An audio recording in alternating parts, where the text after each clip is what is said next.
Want to stop juggling spreadsheets, calendars, and a dozen apps just to run your rentals?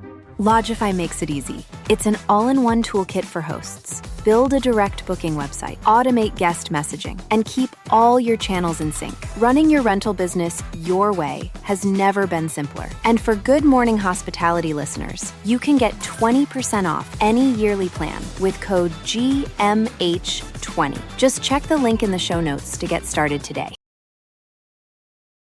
Welcome to Good Morning Hospitality, your one-stop shop for the latest news, noteworthy trends, and thought-provoking discussions across the industry. From hotels to short-term rentals to all things travel and hospitality, you'll find each episode equips you with the information that you need to start your week.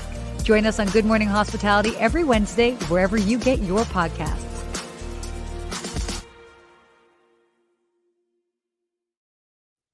Hey, good morning. Good morning. Good morning. I'm sorry about this voiceover here. My goodness, your voice is getting worse by the minute, dude. I know. I didn't go party. I didn't do anything crazy. No. Just can't beat this cold I have, but I'm here for you all. I didn't want to let you all down. Dude, that's awesome. No, thank you for that. Are you doing some like lemon and ginger or something? I just had a lemon, mint, and ginger tea.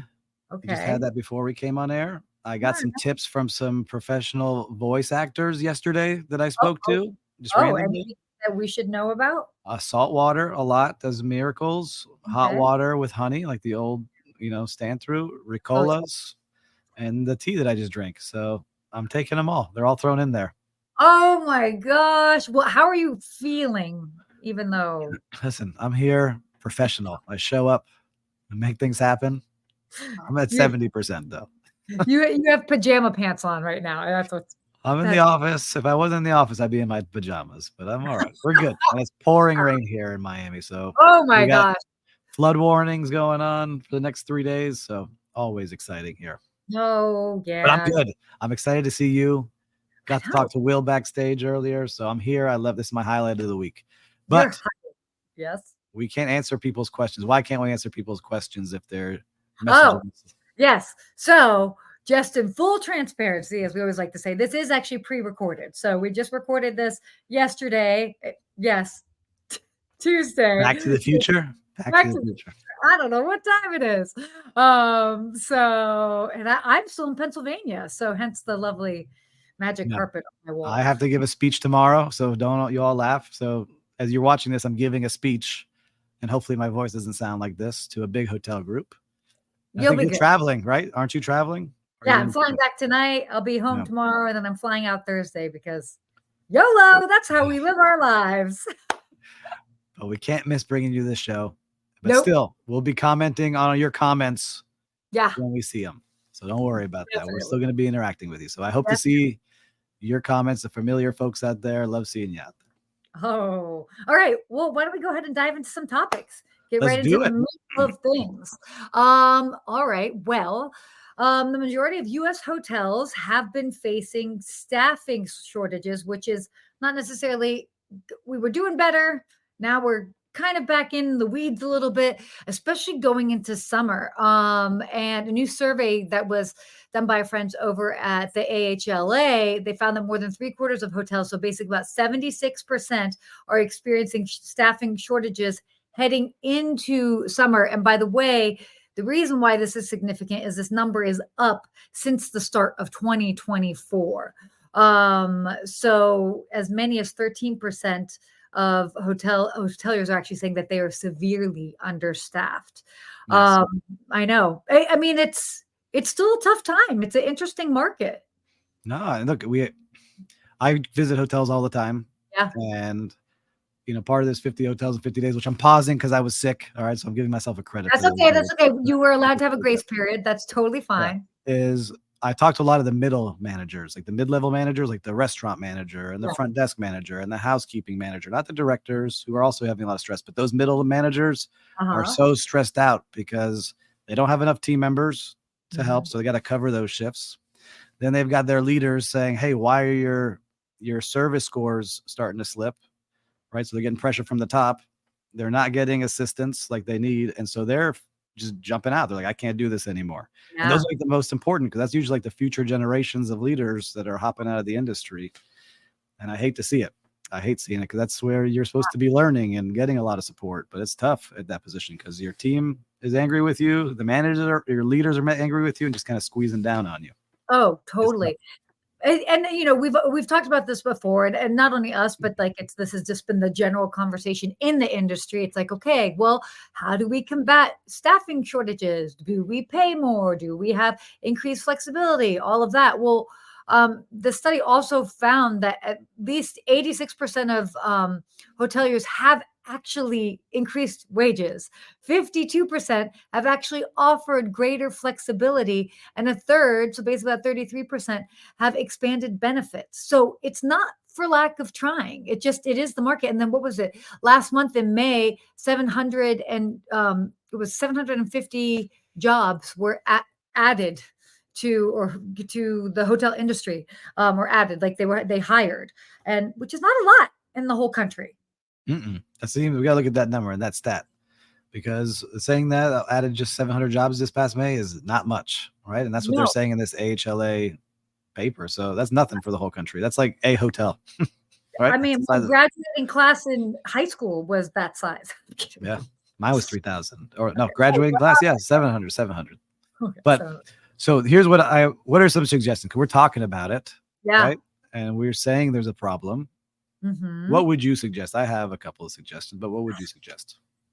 I mean, a lot of it all starts with two things. Definitely doing more outreach to schools and getting that younger talent, obviously so important. And then also creating like good mentorship programs within your property. And that may sound cheesy, or people are like, oh my gosh, we don't even have time for that. But when I look back on my career, the individuals that took time out to either help guide me or make me feel more comfortable in whatever my job was, I mean, those people were instrumental to my career. And so I don't know, I would be curious to hear what your thoughts are. I like that. I think there needs to be mentorship, just like coffee talks with leaders as you're coming up.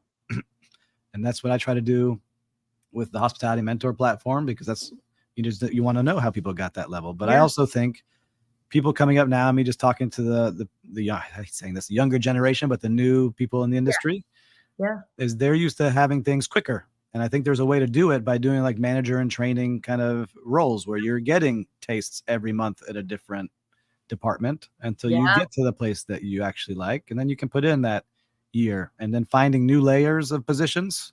And maybe the pay isn't, this is what I would do. I'd add different kind of titles so that you're always kind of moving up. And so it's just a different way, because a lot of people are like, well, I never did that. But I think you can create layers of leadership roles to where you're getting a title, you're getting a little extra on your plate without making somebody wait 2, 3, 4, 5 years in a role before they can get promoted to something. Yeah. Because that's what people are used to doing, right? Everything's much faster now. You can achieve things. You gamify it a little bit is what I would like to see. Totally. Yeah, no, I think that's a great thing, because again, everybody responds to, and certainly just younger generations, but people are responsive to that immediate feedback, that immediate gratification. Hello, we all live on our cell phones. What do our cell phones do? Give us immediate feedback, whether it's from social media, whether it's texting somebody, all of that.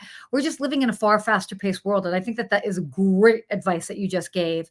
And it also helps, where we've kind of talked about this before, but it also helps letting people that are new to the company feel like they're part of something bigger, because they're able to touch so many different departments, or just see, they're able to almost feel like, oh, I'm on a track to something. So they can see, at least, if not the next 5 years, they can see the next year. And sometimes that's all that matters, so they feel like they're part of something bigger. Yeah. And having the input, being able to say, here's this idea that I have, I want to see it be executed. So part of this, what I'm doing for this hotel group, which I can't mention yet, is getting their leaders to come up with ideas for that hotel. That's not awesome. Just coming from the executive team. So in this training, I have the executive team come and say, all right, executive team, you all have to leave now.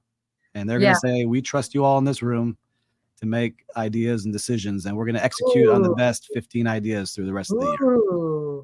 Right. And so I think that's the way you can start doing things. I'll let you know how it goes because it's the first time we're doing this exercise. But I'm going to get them all these ideas out of them, leave with a top 15 that they can execute through the rest of the year. I love that. That's great. And that also gives a sense of ownership and passing on the torch, so to speak. Yes. And being able to see, like, does my idea really work? Do people actually care about it? Is it feasible? Right. So I think these are all the kind of things that keep people engaged. That's great. I love that. Look at you. Look at you with sharing all those knowledge bombs. Oh my God. Imagine if I was at 100% today. I can only imagine. I'm so glad that you're just coming in at 70. All right, why don't we go ahead and talk about our next news topic here, which came in from Skift. They were just dissecting what the major trends are in hotel loyalty programs. As we know, I mean, certainly Hilton, Marriott, Bonvoy, they really put a lot of emphasis into these loyalty programs. You've got other different companies, like the Global Hotel Alliance, all of that really understand the value of loyalty. People want to know that when they are traveling and they're staying at a hotel, that like that stay is going towards a future stay. It's all about added value. And that's what's so great about the loyalty game. I mean, I can certainly say my two favorite loyalty programs are not actually hotels. Delta. Oh my gosh. I'm obsessed with the Delta loyalty game. I'm obsessed. It's a game, and it's like, how can I spend strategically this, that, use whatever, all my points. And then also who does it really well? Starbucks. I like Starbucks. Their app. I mean, I had to kind of curb the Starbucks situation. But they, going back to what you were saying before, they gamify it. So hotels are doing a good job. I feel like, and I may be partial to this just because of the amount of knowledge that I have on it, I feel like Marriott Bonvoy is probably has like the strongest visibility. I'll say that, not necessarily points per dollar exchange and all of that, but Bonvoy definitely makes it exciting. And I do love, like, I can open up the app and it'll be like, oh, here are some suggestions for place to stay and hotels. So, but I don't know. What are you seeing?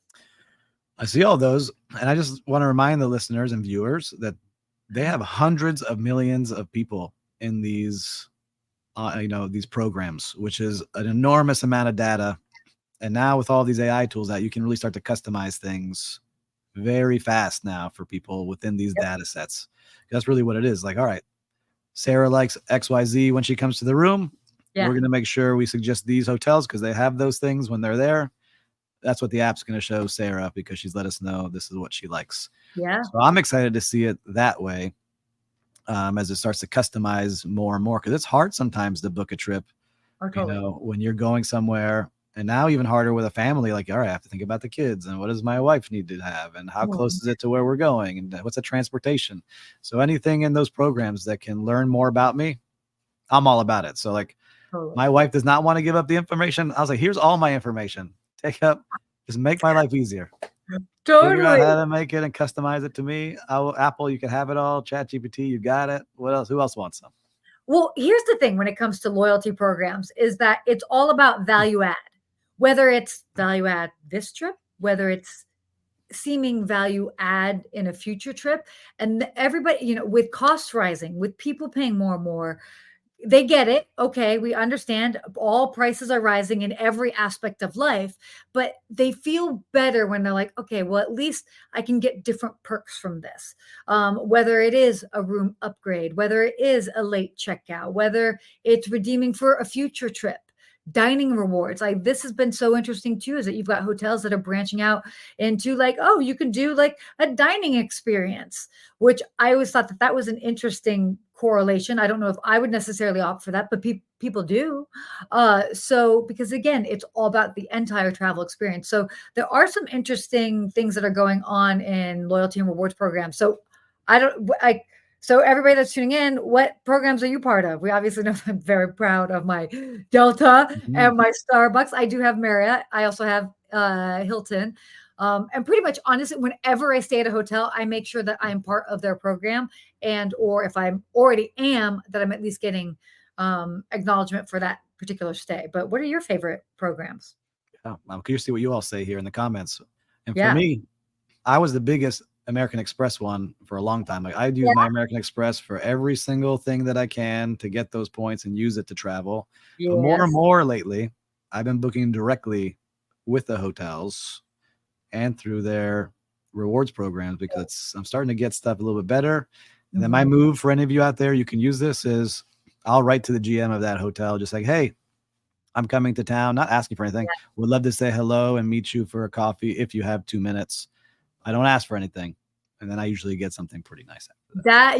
That you mentioned that before. That is a really great tip. And then going back to the Amex points, and I think I probably had said this, but worth mentioning, the most bang for your credit card buck with Amex points is actually transferring to airline partners. So that's the way to go versus hotels. So I'm going to do it. And as a hotel person, I'm okay with it, because like I want to book direct when I'm staying at a property. Yep. You know, that's always my thing. And yeah, so I'm taking your advice. I got a couple of things I got to do this summer, so I'm going to transfer those points over. Ooh, that's cool. Okay, so Hilton, we've talked about. Say ooh, I like it. Ooh. Oh, by the way, for those that happen to watch along on my stories, for my birthday, that was a couple of days ago, my mother bought me. I don't know how ooey reminded me of this, but I looked over and I saw it, and I feel like it's worth a mention. My mother got me this sweatshirt that says, "Oh, how cute, dog supply." She's like, "Oh, I love dogs." I'm like, "Mom, is that Snoop Dogg?" You're gonna be walking around LA. I like it. And Snoop Dogg sweater. By the way, I've also bumped into Snoop Dogg probably at least 10 times in my life. So the probability of me wearing this sweatshirt and bumping into him is actually high. And ooh-wee. If I saw him, I'd be like, ooh-wee. He'd be like, "What you doing, girl?" Yeah. So don't know. Thank you for that brief Snoop Dogg commercial break. All right. Well, we'll talk about Hilton. So Hilton has been in the news a bit. We've talked about it a lot, but they were recently at the NYU International Hospitality Industry Investment Conference. Anybody go to that happens to be watching, joining us? I would like to go one year. That would be cool. I actually went to NYU for a semester, so I feel like there should be some sort of situation there. But yeah, let's go. So, obviously Hilton, a lot of people have been eyeing Hilton because we know about the big acquisitions as of late, Graduate Hotels, Nomad Hotels, which is part of Seidel, and this really leaning into lifestyle brands. What was interesting is that some people are actually saying, like, "Oh, well, because it's been a long time since they've done acquisitions. So now they've done 2 back-to-back. And so everybody's like, "Oh, well, what else are you going to be acquiring this year?" And the CEO was kind of saying, don't get too excited. These just happen to kind of coincide at the right time. And people also were kind of arguing or even pushing back a bit, like, "Oh, are lifestyle brands a bit of a risk?" And he was actually saying, no, they aren't that much of a risk. They're relatively small acquisitions compared to other acquisitions that have happened in the past. But again, they think it's a nice addition to their portfolio, and they're seeing this larger growth. But I think it's interesting that they've been kind of like pinpointing that, and especially the risk element as well. Yeah, but what I like that they're doing is, I didn't realize it's been 16 years since they bought a company, so that's a long time to go. Yeah. When you see like the other brands buying things consistently and creating new brands all the time. Oh, totally. I like that these brands, they said you can't duplicate them, or they're very hard to duplicate. Mm-hmm. So the Graduate Hotels, it was very unique. That's why so many people loved it. And they were a little bit like scared, like, oh, they're going to ruin the uniqueness. And the Nomad brand as well, which we talked about last week, how it's going to compete with the Edition as their goal. And so these are brands that are really hard to duplicate. Yeah. And it takes a lot of effort to do that. And so they're excited about it, and time, and hiring the right people, and getting the right culture. And there's a lot that goes into it. It's a living and breathing thing when you create a hotel brand that's successful, because you can create one that's not, and you don't know you're staying in that hotel. All right. We talked about that last time. I think we had some people that were not fans of some of the other brands. I'm not going to trash anybody, but you walk in and you don't know where you're staying. Yeah. These hotels, you know where you're staying. You definitely do. Well, they were talking about also talent, which is interesting, obviously, as we talked about, just employment and still so many properties needing talent.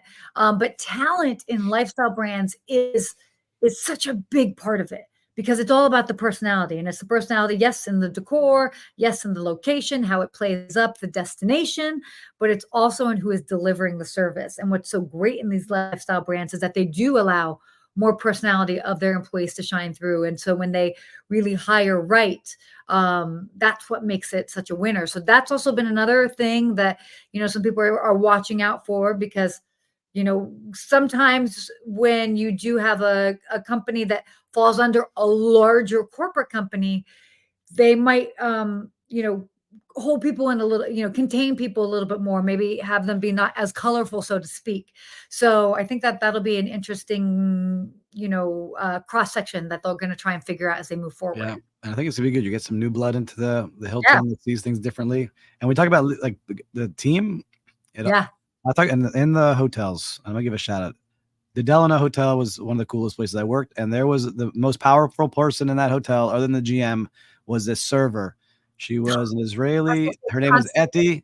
No, she knew every single person that came through that restaurant, and if she didn't know you, she made sure she did. Understood everything you liked, would have it ready for you. Always usually work breakfast, lunch. If you wanted to go somewhere, would coordinate it with you with the concierge. Amazing, of course. And it's like you can't replace somebody like that. And those are things I think you find in these hotels that are very special because they encourage that kind of behavior in the smaller hotels. But anyhow, it made me think of that when you mentioned that. No, I love that. And I love that story because, again, these individuals are the people that we need to be taking care of because those are the people that inspire future generations. They just have something in them that is so unique and infectious, and it inspires guests, it inspires their coworkers, and these are your real gems. And whatever property that you're at, if you have a person that's like that, do whatever you can to keep them happy, because those people are the heart and soul of hospitality. That's what the guest keeps coming back to see. They're not coming back to see that, sad to say, they're not coming back to see the food and beverage director. But I remember the thousands of servers that I worked with and the pool attendants and, all these people there in the front. There's certain ones that are stars and you remember them. And the guests always ask, hey, is that person here? Ah, man, they're not here today. That's too bad. Yeah. But that's when they're making a difference. Totally. So all of this, obviously, we're highly passionate about. Tangent. I got onto a tangent here. That was a good tangent, one that we can definitely learn from. Certainly more insightful than Snoop Dogg. Anyway, airlines. What's going on in airports? This is kind of interesting. So the Charlotte Airport in North Carolina, they just opened a plane spotting area, complete with a playground and food trucks. And guess what? You don't have to be flying or have an airline ticket to have access to it. I think this is so cool. They've got a lookout deck. It's just less than 2 miles away from the airport. And it's open to the public. It's perfect for plane spotting, all of the above. But I thought this was really neat. And I'd be curious to see what other airlines follow this, right? What do you think? Would you do this with your kids, like one afternoon, like take them? I think that I would, and you're gonna laugh because on my phone right now is this app called Plane Finder. Stop. And from my balcony, I have a balcony. I'm very lucky, very grateful. I have a balcony overlooking the beach, but I get to see all of the planes flying in. And one day, my kids are like, "I wonder where that plane's going or where it's coming from." And we opened it, and you can click on any plane, see where it's coming from, what kind of plane it is, what the first class, business class, all these things look like inside. And it became, I guess, my bird watching hobby as an old man. I'm looking at planes flying in. Oh my God. No, but that's great. And what a fun thing to do with your kids. So I think that but this is great. I love that they're doing this by Charlotte. And by the way, even they are so geared towards families with this. I mean, accessible parking, bike racks, so you can ride your bike there if you want. Restrooms with baby changing stations, just in case anybody wants to do that. But pet relief like again, they have designed this for the whole family, and I'm so here for this. I didn't know that really exists. Like here in Miami, there's a restaurant called I think the Aero Squadron, where it's like by the runway, where people go for like brunch and they watch planes come flying in. But I think it's just pretty cool that like I'm not a huge plane fan. I watch them from my balcony, but I think the way they're setting it up is a fun little afternoon to go do if they set it up the right way. It's a great afternoon. Yeah, and it's funny you mentioned that because LA, oh gosh, I forget what it's called off the top of my head, but there was a restaurant, a rotating restaurant in the middle of LAX airport, which they've been under renovation for probably 15 years at this point. So shows you that people are interested in doing that. They love that. We certainly know that we've got a lot of AV geeks, friends of ours. I mean that in the nicest way. Okay. But people that are really fans of aviation, it's a fun thing. And you don't even have to be like a super crazy fan. I mean, again, you can do something like add this app and go, and it's fun to like see and do. And we can all daydream when we're looking up at a plane to be like, oh, where is that plane going? Well, I know that Sarah's on most of them. So every time I look up, I'm like, there's Sarah. She's going. We got a Delta flight. There goes Sarah. Yeah. But I think it's fun because we talked about this many shows ago about airports trying to do day passes to come to the restaurants and see some entertainment. And listen, I think it's unique. Why not try it? I think it's a fun thing to do and learn something new. Totally. I'd be down. I'd try it once. The airport. So that's good. I'd definitely try it. That I'm into that. Okay, so our last little topic here before we start our final wrap-ups for the day. Instagram. I love that. We're going to talk a little bit of social media. Instagram has rolled out this new feature. Because for those that are on it, and I'm familiar with this feature, I actually used it the other day. They've got a notes feature where you can kind of put a note and then it shows up like in the top of the DM section. So all of your followers or people that you're connected to can actually see what the note is. And what people have started doing is they're actually asking questions. They've got prompts. So what people are doing is they're using notes prompts to ask people, hey, headed to Mallorca, what are your favorite recommendations for restaurants, activities, hotels, whatever? And it's a great reminder of the importance of social media in crowdsourcing and getting other people's opinions when it comes to booking travel. And travel advisors are even now using this too, which is interesting. I love it. I got to play with that more. I do a lot of crowdsourcing on LinkedIn, a lot, but not for travel, just for ideas and how would you do this and giving people like real world challenges. Like, here's the problem. What would you do? And I get a lot of great stuff that way. But I like seeing this. And I also look, we talked a little bit about this off air, was the AI tools now built into Meta. Some people don't like it, but I like seeing how all these things are starting to really pop off. And I keep telling people, I want you using these tools. Don't be afraid if you haven't. Have you used anything like that AI yet for travel planning yet? I've done it just to see sample suggestions. My only thing that I just have to make sure that it's all super accurate. So then making sure that, okay, are these places actually open, still open? Is that description correct? Because I've done stuff like, hey, write a bio for Sarah Dandashy, just to see how accurate that is. And it's not super accurate. So not to say that other things might be better, but again, awesome as a great starting point as a tool. And then you just kind of go through and refine from there and just double check your work. Check your work. I agree. I did one because how I double checked it was we're going to, I won't say the dates here, but we're going to Universal Studios for a summer trip. And I wanted to go on a little bit of a budget and then spend up when we go to the park. Right. And I gave this very certain scenario. Here are the dates we're going. 2 of those nights, I want to stay in one of your budget-friendly hotels at Universal, and then 2 of the other nights at the Premier Hotel. And I want to get tickets on this date. Help me build the best package. And this is with the new ChatGPT 4.0. We have to have the new 4.0, which is reading the internet live. Okay. Right? And I gave it the scenario. I said, I want 2 different scenarios with options. It gave it to me. It broke it down. I said, then give me pros and cons and put it into a chart, which it did for me. Whoa. Right. Easily, so I could share it with my family, what we're doing. And then we agreed. And then I called Universal Vacation Planning. I said, here's the scenario I want to book. And I gave that what ChatGPT told me. Yeah. I had ChatGPT give me a script to read to them, basically. Stop it. Yeah. And they're like, wow, this is a unique way to set this trip up. We haven't seen many people do this, but you just saved $1,000 by doing this. And you got a great deal. Yeah. And so they said that to you? Yeah, on the phone. That's awesome. I said, the way you did this, you just saved a ton of money and you still get the best of both worlds. And you're staying at 2 great places. They're all Lowe's hotels in Orlando. Yeah. I didn't call in any favors for my former hotel company. I just wanted to see if it would work, and it worked. And we booked it that same day. So I love try that. it. Talk to it like a person. Give it scenarios, very detailed, and see what it comes up with. Ooh wee. Again, sorry, that's the ooh-wee. That's the word. You got it in your head today. You picked it up somewhere. I don't know where. Probably from the dog. Snoop Dogg. It's totally the dog. That's awesome. Oh, now I'm gonna have to try and play around with that. So definitely give some very specific scenarios and see. But you have to have the 4.0. Make sure you're using the newest one. So real-time recap. What have you seen out there, sir?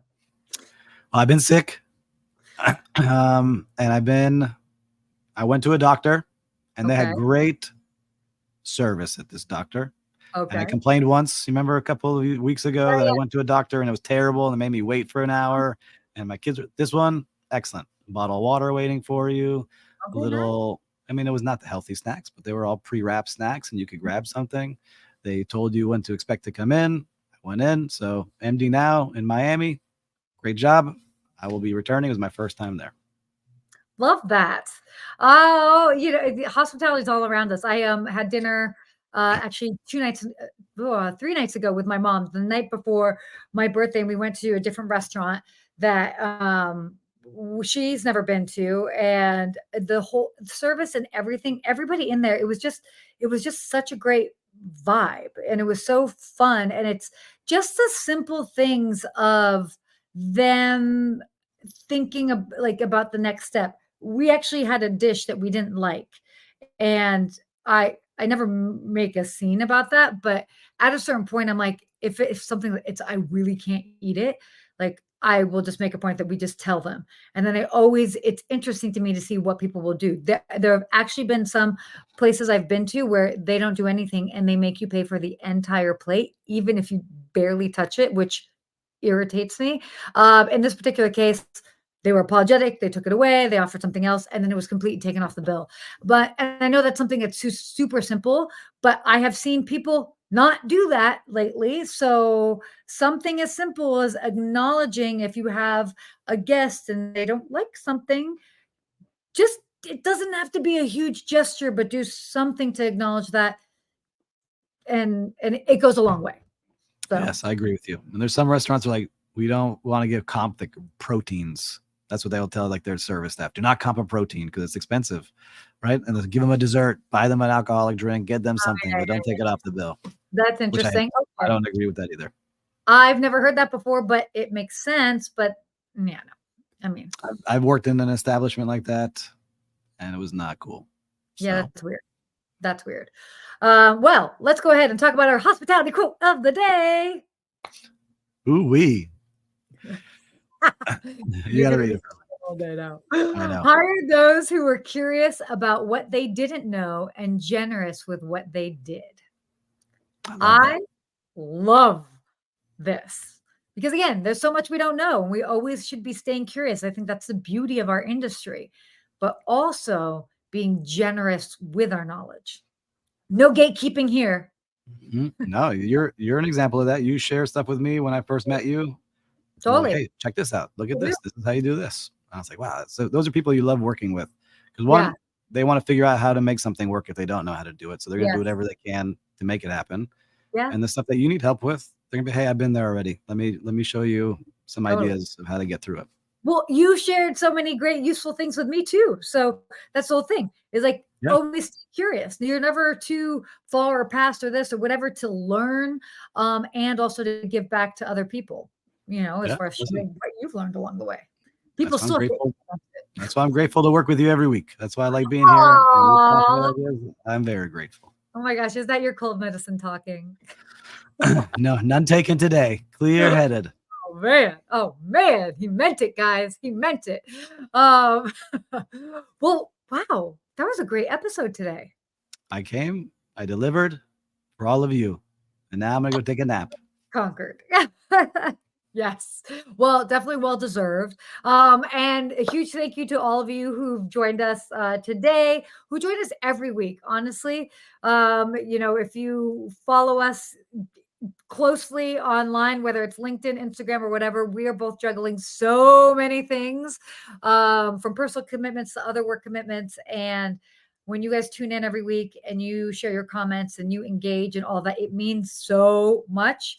And it helps power us through every week, even when we're thinking like, oh my God, do we even have time? We have time and we do it for you guys. So thank you as always. It's been a great week. It's a great week and well said. I agree with you 100% on that. And so with that being said, Steve, you need to get better. And next week we will reconvene in some part of the world. That's right. See you next week. Bye.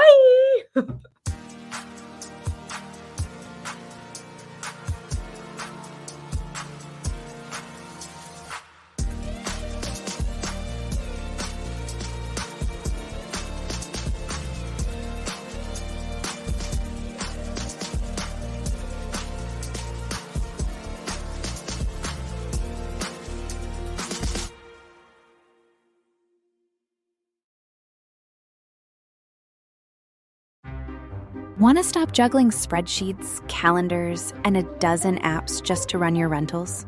Lodgify makes it easy. It's an all-in-one toolkit for hosts. Build a direct booking website, automate guest messaging, and keep all your channels in sync. Running your rental business your way has never been simpler. And for Good Morning Hospitality listeners, you can get 20% off any yearly plan with code GMH20. Just check the link in the show notes to get started today.